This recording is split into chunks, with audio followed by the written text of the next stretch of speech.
Alrighty, everybody, welcome to Casual Sports Talk Podcast, NHL Finals edition. And now we got a gentleman right over here who still's writing the Survey Bobrovsky fan club letters. Here's Chris.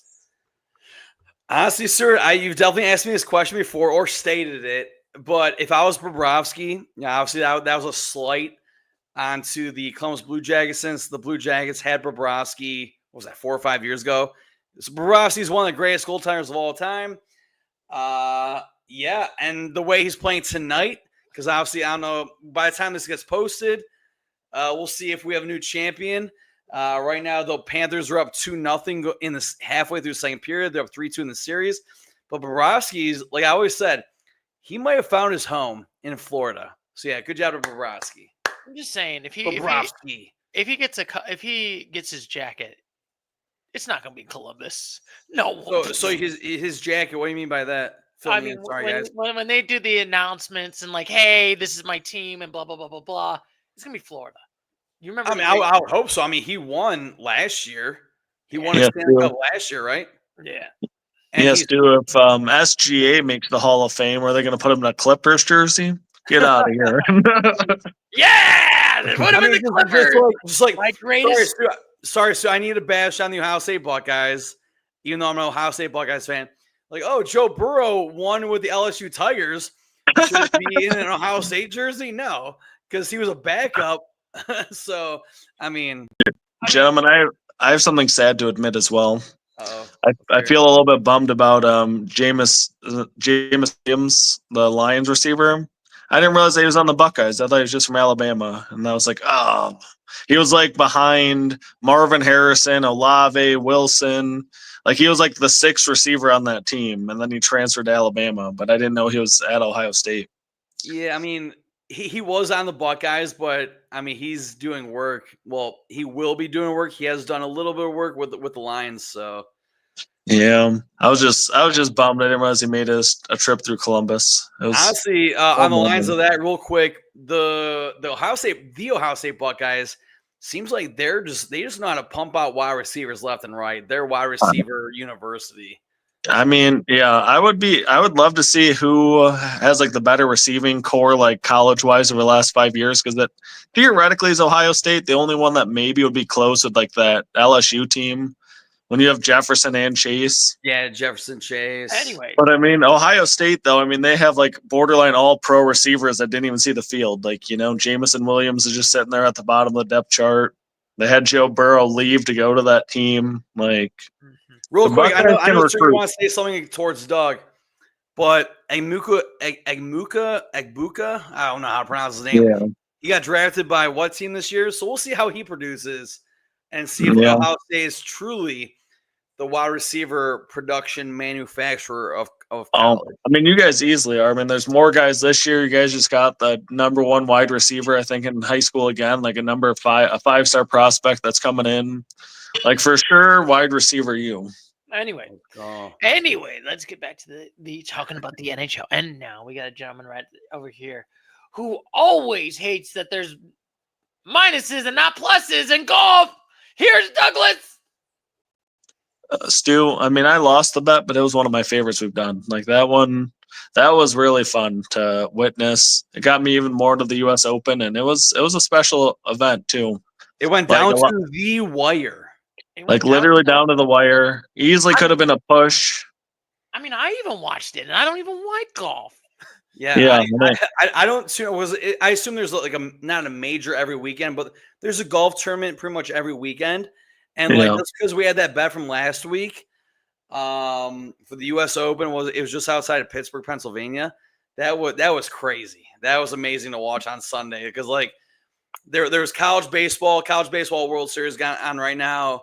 And I was tuning into golf, which, like you said, Stu, I'm not the biggest golf fan, but it was definitely entertaining. So, and like Doug, like you said, that was one of the more entertaining bets we've had. All right. Yeah, that was a good one. I mean, yeah, maybe this summer we can do like a Wimbledon one, and the Open's going to maybe St. Andrews this year out in Scotland. I don't know. Your mom would probably know, Stu, where the Open is this year. Yeah, I mean, my mom would probably know, but I would not. But anyway.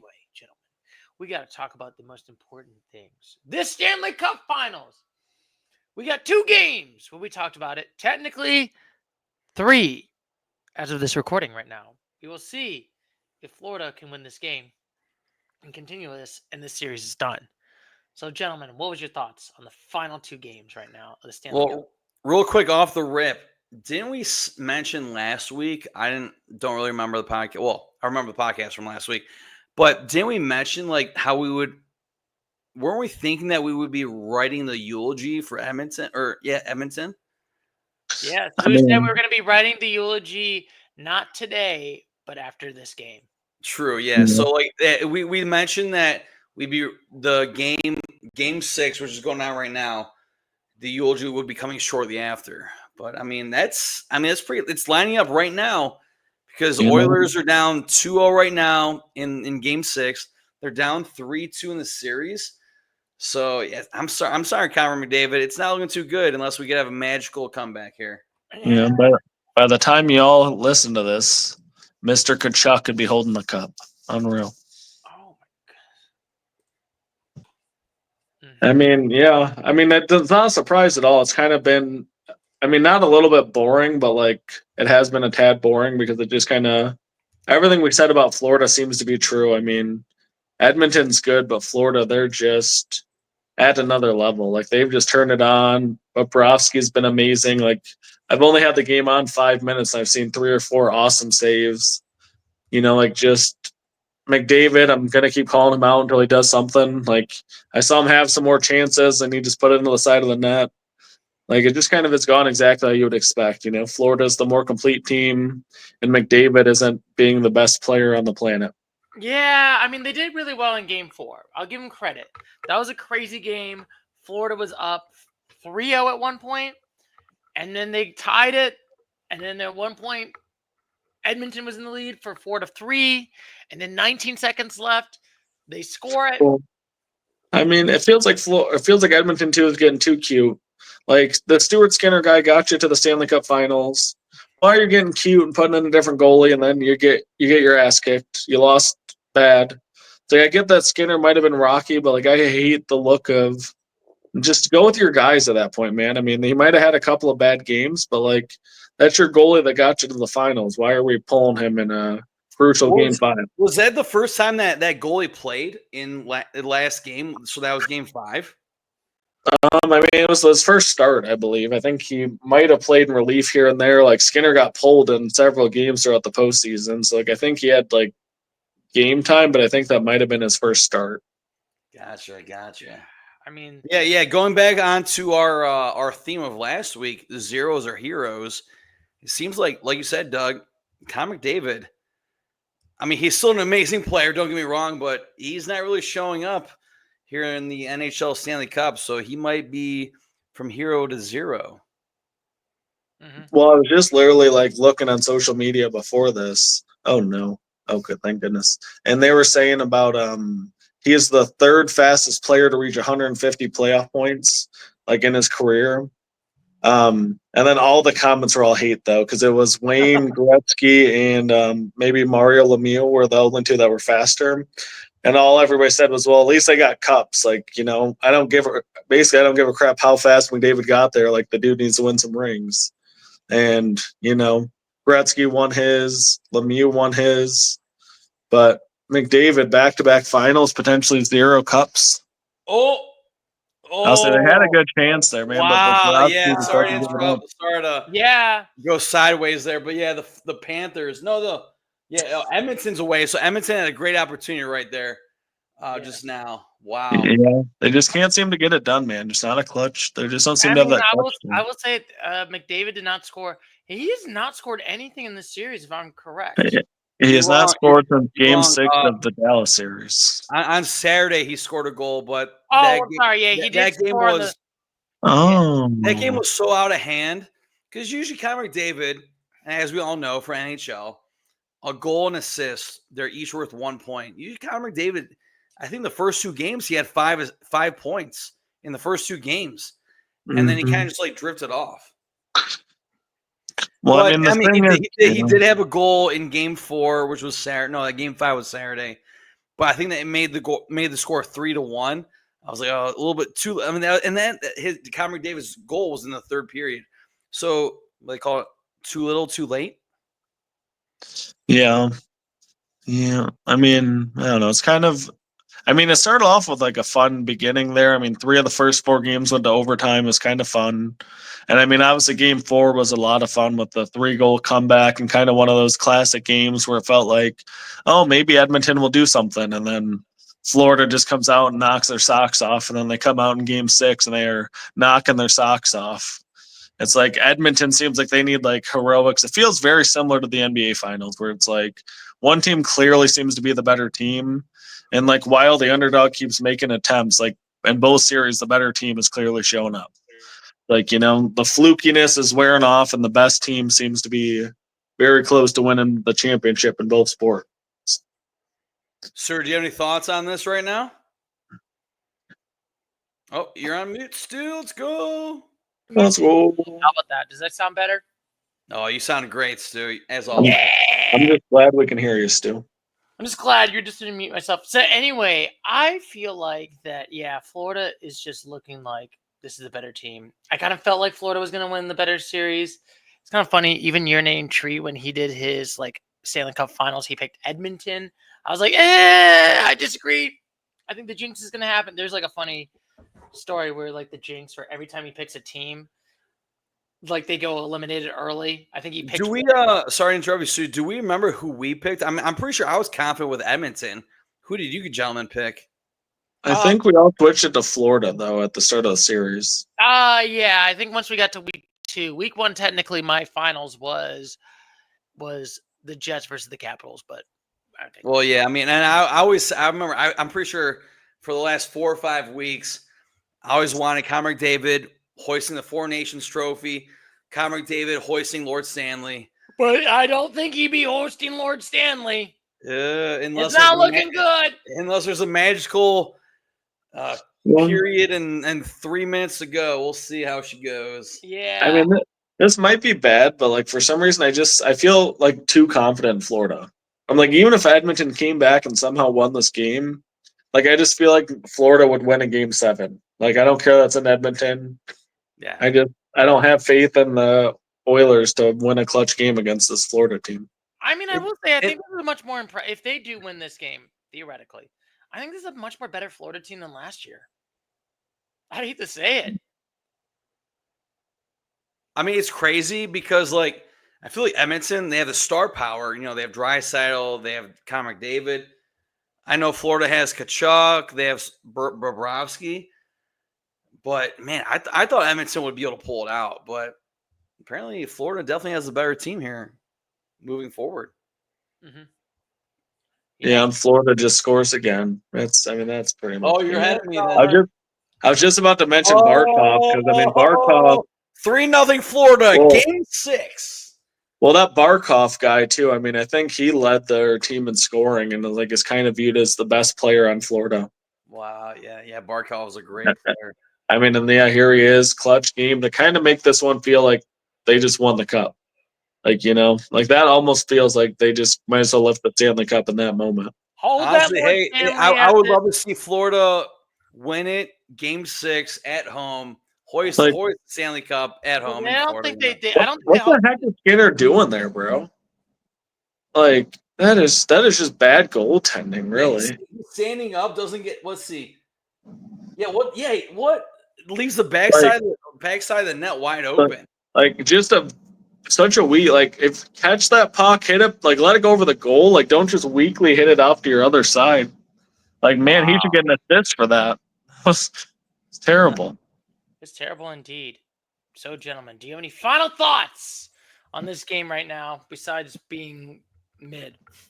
Honestly, Panthers in 6. Because let's be honest, Panthers in 6. Next week we're gonna put it there. We could save time for the next video and just do the eulogy right now. And if we're wrong, it'll be kind of funny. And if we're right, then cool, save ourselves some time. All right, let's do a quick eulogy for the Edmonton Oilers. Stuart, you start us off. Let's go. Same team. Connor McDavid can't win a cup with this team. So wait, so we had the Oilers Panthers last year. Panthers obviously won. This year we had the Oilers Panthers. Seeming like the Panthers are going to win. Who did we have it 3 years ago? It was Oil. Or 2 years ago? It was. Wasn't that the Avalanche? No, it was Vegas versus Panthers. Oh, so Panthers three straight years? Yeah. I know we had this conversation last week on like, oh, is there a dynasty?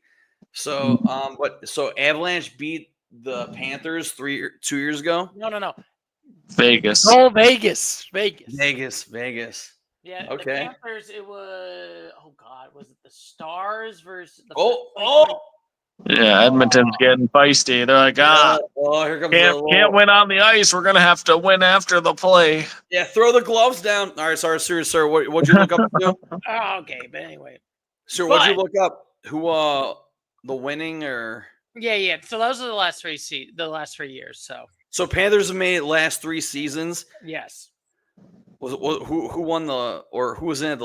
Were the Panthers in it 4 seasons ago? No, it was the Lightning.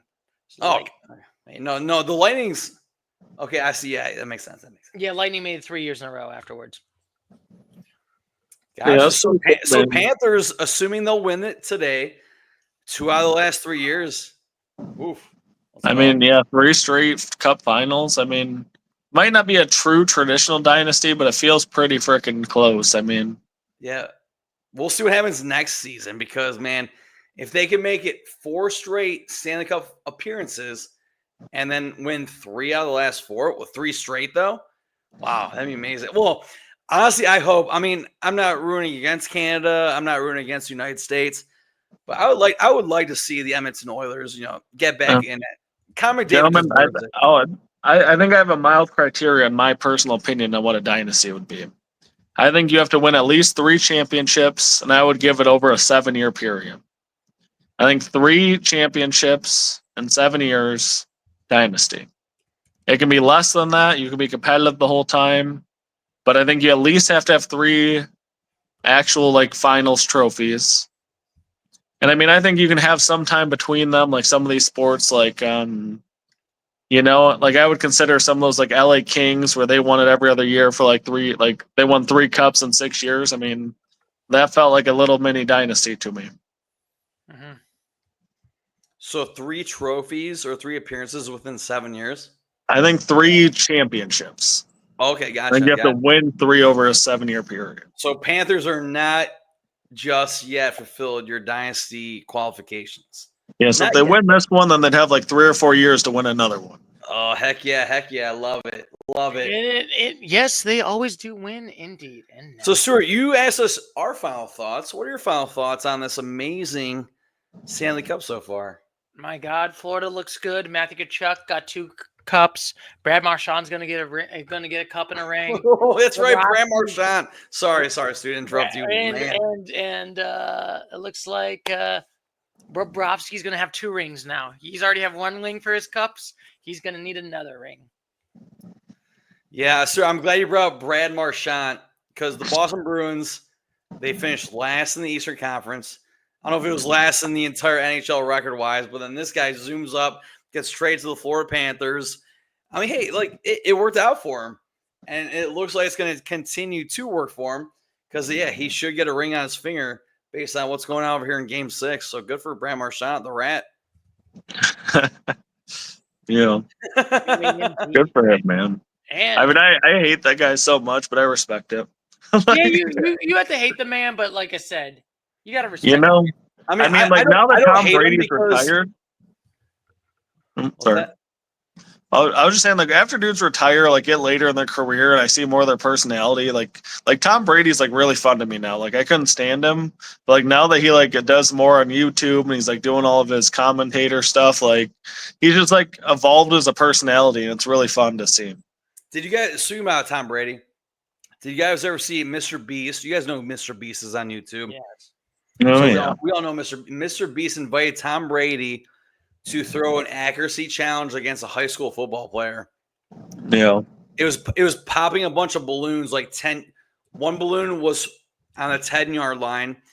10 more yards was a second balloon, and then 10 more yards that was after that, and so on and so forth for five balloons. And Tom Brady fell behind to the high school football quarterback. But Tom Brady ended up winning. So yeah, like you're saying, Doug, Tom Brady's having fun. Like I used to dislike Tom Brady. I don't want to say the word hate, but I used to dislike Tom Brady, not because he went to the University of Michigan, but just because he was such a good football player. Well, and he was arrogant too. Like there's like an aura about him, was just like always looking pissed and like focused. And now you can see him like actually having fun. And you're like, oh, he's a cool dude.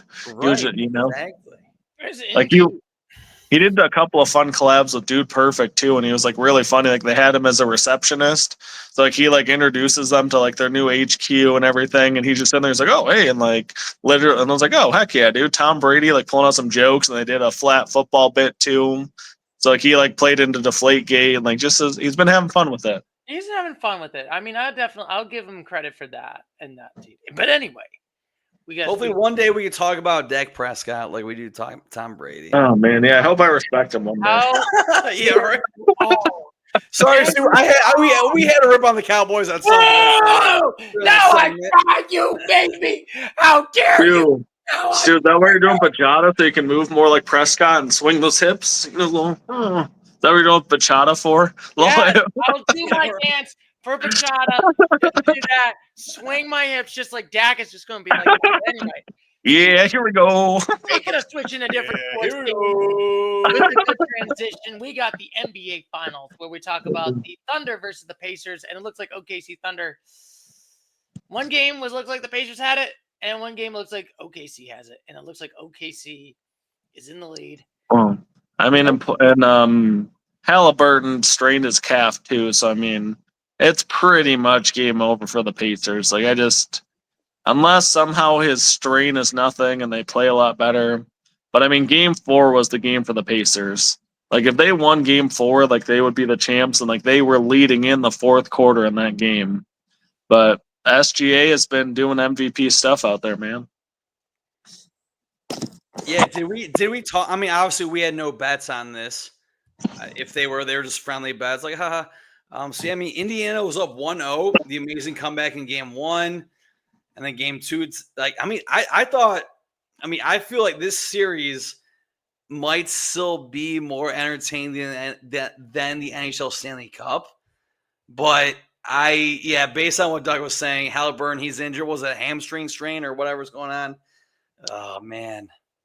Yeah, I mean, it's the next game is back in Indianapolis, so like you never know. Like I mean, we kind of all thought this. I mean, I thought it might go 7, but I mean, I don't know. I wouldn't be shocked to see OKC just kind of blow them out. Like I think OKC, I think was like an all-time great like defensive team this year, and they're showing it, man. I mean, Halliburton looks so uncomfortable. Like I think they figured out him, and I mean, if you can slow down Halliburton, it's like. I mean, there were some other guys like TJ McConnell had a really nice game, but like if Halliburton's not going, I mean, the Pacers got no chance. I mean, go ahead, sir. Sorry to interrupt. I will say, it's definitely looking good on the Thunder. But should we give credit to the Pacers because they made it this far? Oh, 100%. Yeah, I love that comment, Stu. 100%. Because I initially stated before the series started, I was dead fast on Thunder in 5. I was like, yeah, Thunder in 5 because Thunder will win.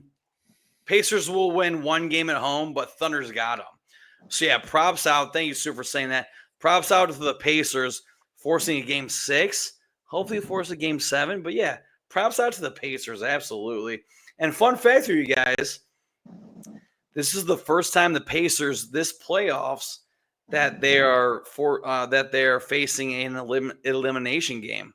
Wow, good for them.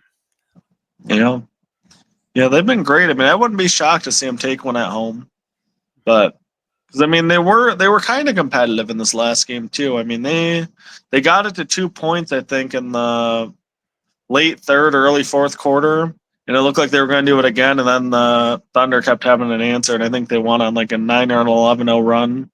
Got it right back to double digits. It felt like it was all Pacers for about 3 minutes in the second half, and then OKC put them away. Two words. Jalen Williams. He had a 40-point game in Game 6 here. I'm sorry, Game 5. And I was watching the post-game interviews. I think it was for ESPN or ABC. The lady goes, Jalen, did you guys realize that the Pacers were within 2 points in the third quarter? He's like, no, we had no idea. We just were there to play defense. And I was like, man, like, see, so Doug, you're saying, like, the game was within 2 points. But with that mindset, you don't even realize that you're within 2 points. And Jalen Williams had a great game. He had more points than SGA, the MVP. So, yeah, I think the Thunder in the right mindset. But man, I hope the Pacers win at home Game 6, force a Game 7.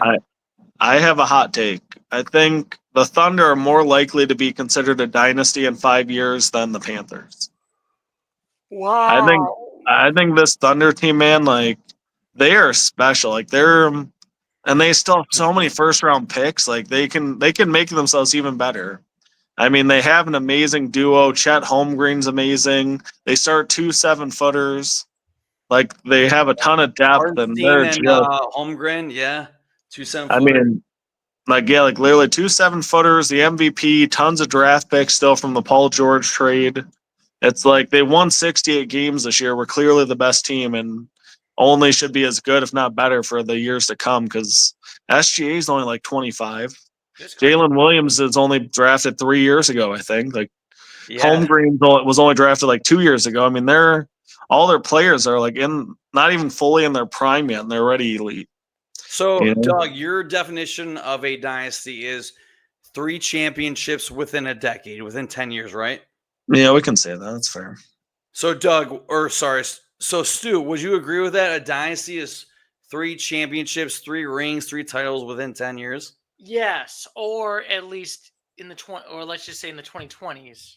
Ooh, I mean, no, because not in the 2020s, because if you start in the 2016s and go to the 2026, I like Doug's definition of a dynasty.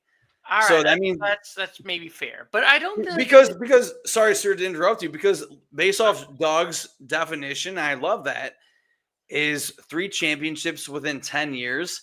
That means the Thunder start now. Because it was the Celtics versus the Nuggets last year, right? No, not versus the Nuggets. Who they play last year? Who did the Mavericks? The Dallas Mavericks. Oh, that's right. It was the Mavericks. So the dynasty starts now for the Thunder. Yeah, I personally would say so. And I mean, like the Denver Nuggets, you win another one, like you could still potentially have like a Nuggets and, like their kind of dynasty going. You still have Jokic, you still have Jamal Murray, So I don't know. It'll be interesting. But this Thunder team, man, I mean, they're going to be, if they can afford to keep all these dudes, like they're going to be an absolute unit for the next decade. Yes. Should I say, is it Thunder, Lightning, and a Thunder? Lightning and the Thunder. If we're calling the Pistons the Lightning, then sure. The Pistons can be your Lightning, Stu. Yes. I'm now OKC. I'm an OKC Thunder fan since 2025. I am curious how SGA's reputation is going to be, because it seems like he's getting a lot of hate for like all the fouls he draws. So it's been kind of fun seeing him hit some mid-range shots and some threes. Because the dude's a darn good player, but people are hating because he kind of does some of that James Harden, where it's just like drawing the fouls. He tries to draw the fouls. Because there was a stat, don't remember the numbers, but he has SGA has 20 free throws, give or take 5, in the finals, whereas Halliburton has 4 or 5. So maybe SGA, like you're saying, Doug, maybe he knows how to draw fouls and get in there. But hey, get in there. That's what makes up a good player, I guess, this day and age. Well, yeah, you gotta play the game. Don't hate the player, hate the game. Hate the referees. But anyway, do you have any final thoughts on this NBA final 2 games? So final thoughts. What do we say here? OKC's up 3-2. They go to Indiana for Game 6. Was that Thursday night or? Yeah, Thursday. If you look at the screen, Fyodor. Oh, sorry, Stu. I hate looking at the screen. So yeah, I want to hear you guys' final thoughts. Game 6. What are you guys feeling here? I'm feeling thunder. I'm feeling lightning and the thunder, and unfortunately, I'm not hitting my Pacers. Oh man, I'm just watching a commercial with SGA. He's looking real confident. Yeah, there's Jalen Williams with the red carpet or the blue carpet. Actually, look at that. Yeah, there's Chat, bro. Like, man, oh man, these dudes looking sharp. They're looking ready to take it down in 6. Yeah, what is this kind of a commercial? What the heck's going on? Is this foreshadowing? Just the 3 of them walking out a blue carpet. Heck yeah. And Blue's fine suits. But anyway, I just got to say. That looks fly, Stu. Oh my gosh, what a guy. Who has better flow, Stu? You were Chat.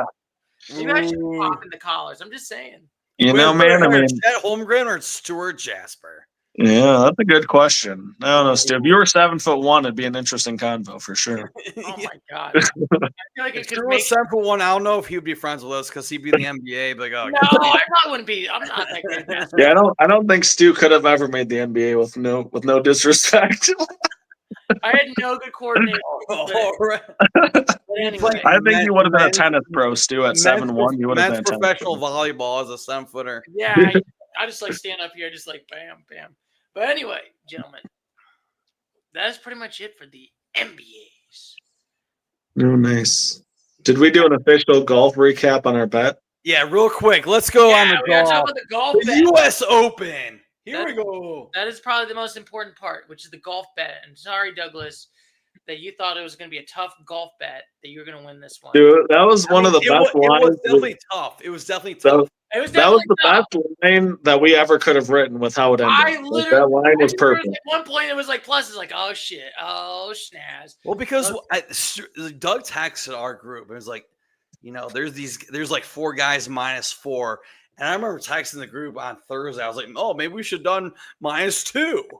And I was like, oh, well, I'm glad we didn't do that because, man, the U.S. Open, Doug, where was the U.S. Open held at? Or that too? Oakmont Country Club. In Pittsburgh, Pennsylvania. Beautiful this time of year. Yeah. Tough to get I'm just saying. Yeah, with all the rain and the rain delays. Oh my goodness. Oh yeah, that was the most annoying part. Like rain delays. They got to a point when they're putting like the PGA 2008 at one point. I would say, did you guys enjoy watching Tiger though? That was fun watching Tiger win a playoff again. So I mean, once So once it went into a rain delay, and they're like, "Oh, we'll turn over to 2008 U.S. Open." When Tiger Woods beats this guy, it turned over to college baseball World Series. Yeah, that's fair. Yeah, I mean that was like an all-time bet though. I mean, but still, it's yeah. So the highlight for all of our viewers out there, the U.S. Open.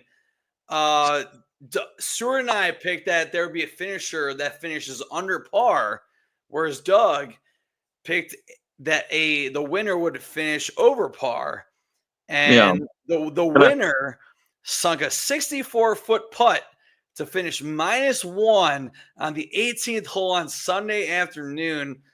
Not a beautiful Sunday afternoon because of the rain. And to be perfectly clear, he would have won it. He missed that putt and then tapped in a 6-incher, and we would have just had a tie. But he had a 60. He would hit even. But he's like, so nobody else in the tournament finished. Yeah, nobody else in the tournament finished even or better. But one dude. But I mean, what a guy though! Like he thought he was going to lose his PGA Tour card last year because he had missed a bunch of cuts and like he wasn't playing well. Wow. Yeah, so like he thought he was going to possibly be done with golf or at least like have to pay his way more and all that stuff. And now he just won like $4.3 million in one tournament. Yeah. Because I know he has a wife, and I think they have 2 kids. So yeah, I mean, for the family, Hispanicness, yes. Yeah, nothing but respect, man. I mean, he was the one that was. Yeah, I mean, he was 4 under in the first round, so he was the one that caused me angst. And then he had the worst luck imaginable. I don't know if you guys watched like how much he watched, but like in the first 9, he like hit a rake at one point. Yeah, he like off the rake. I'm like, oh my god, this guy was so far. I think he was at +3 at one time in the final round. Yeah, like he started off rough. Like everything that could go against him did. Like bounces, just taking weird things, hitting rakes. Got +2, +3 over at some point, and then birdied like his last couple, and then finished 1 under. Like. Was it Scotty Scheffler or Xander Schauffele Yeah, it might have been That was like +4 the entire time. I thought he was able to come back, but no, he kind of died He down. didn't make any putts, man. That was hard to watch. Like he's usually the best putter, but like he had I think 2 or 3 that did like a complete and like came back and I was like, oh man. I like the illustration, Doug. That was beautiful. It just go. Yeah. I'm sorry. Like literally, they should have went down and like came back like towards them or like made like a 270 coming out of a roundabout. Just like, it was wild, man. He easily could have been there too. He only finished a few strokes off. Well, honestly, yeah, like we said earlier, this U.S. Open this is a major championship, right? That's what it's called. Is this the best U.S. Open? I should say. So this was like one of the most amazing golf tournaments I've ever watched because I don't know if there was money involved or maybe like because the winner finished 1 under, which is very rare to see. I mean, you get paid. Let's be honest. You ain't. They're not. Doug. What you say? You got like $4.3 million. $4 million. That's what they said. Yeah, it was 21.5 million was like the prize pool with the winner getting like a little bit over 4. And the duo was plus 1,500 going into it, which is very low odds. Yeah, that would have been huge, man. I mean, I had never heard of the guy, and like, I mean, I'm not a big time like golf fan, but like with how much I watched, like I honestly hadn't heard of him before this moment. I mean, Stuart, have you ever heard of him? JJ Spawn. No. Same. Yeah, when he went 400 in the first round, I was like, oh man, well, he was like in the lead after 1 round. I'm like, oh, that's cute. This guy's gonna fall to like a ton over, and then he just hung in there and won it. Yeah, that's the one beauty thing about golf. You can have like some rando guy that's like, middling good professional player, and it's just like one good tournament. Well, that's super fun because it's like golf is so hard to have a dynasty, and it makes you respect what Tiger Woods did so much more. Seeing like you have these guys that like win a major, and like the guy that finished second or third, Adam Scott, he hadn't won a major tournament since 2011. He's won 1 in his career. And so like he would have been the like longest time between majors. He was 47 years old. So like he would have been like the oldest player. But I think he was so close, but he kept missing the opportunities. I remember I'm like, oh, Adam Scott, nice. Yeah, he had a nice chance at it, man. That would have been a fun story too. So before we venture off, gentlemen, I mean, the NHL, the NBA, they're coming down to a wire. We don't have to, like, are we doing any bets for the upcoming week, or we're just gonna sell as is? I'm not sure if there are any bets coming up. There's not. I mean, unless you think OKC is about to win Game 6. Well, yeah, I think we all kind of do. I mean, I think wouldn't mind doing some summer bets maybe as we get into like Wimbledon's in a few weeks and the next golf champion, like major, like so some of these like major championships over the summer. I mean, maybe we can get some baseball stuff going. Baseball, like towards the end of the season, like see who's going to make the playoffs, or just on random games. Either way, I'm okay with it. Yeah, I don't know because I mean it's kind of hard because postseason goes right into like our preseason the NFL, so like it kind of unfortunately that's the tough part. I mean, like I said, might be a fun like summer check-in though. Yeah, like I said, we're in the July. It's going to be kind of the lull period, I would say, of sports until we get to August. I'm just saying. It's going to be so much fun. Because, I mean, right now, the Tigers, quick switch, real quick. Tigers looking still great. Number 1 in the American League. I think number 1 overall in the entire MLB. But the Guardians, man, hopefully they can muster up. Yeah, they're struggling, unfortunately. The Tigers, I said, might have a 10-game lead in the division after today. Yeah, I mean, they are struggle busting, but hey, they're evidently there's a 10-point lead. It's not like they're like. Do you know what I'm praying for, gentlemen? So this week they're playing the Pittsburgh Pirates, and the Pittsburgh Pirates have Paul Skeens. Yeah, so the Detroit Tigers have one of those games. Well, yeah, I'm hoping that we can see Skeens versus Skubal because it'd be the 2 best pitchers in baseball. Like they're not scheduled to start against each other, but there might be a rainout tomorrow, and then Thursday they could be on the mound against each other, and that would be must-watch TV.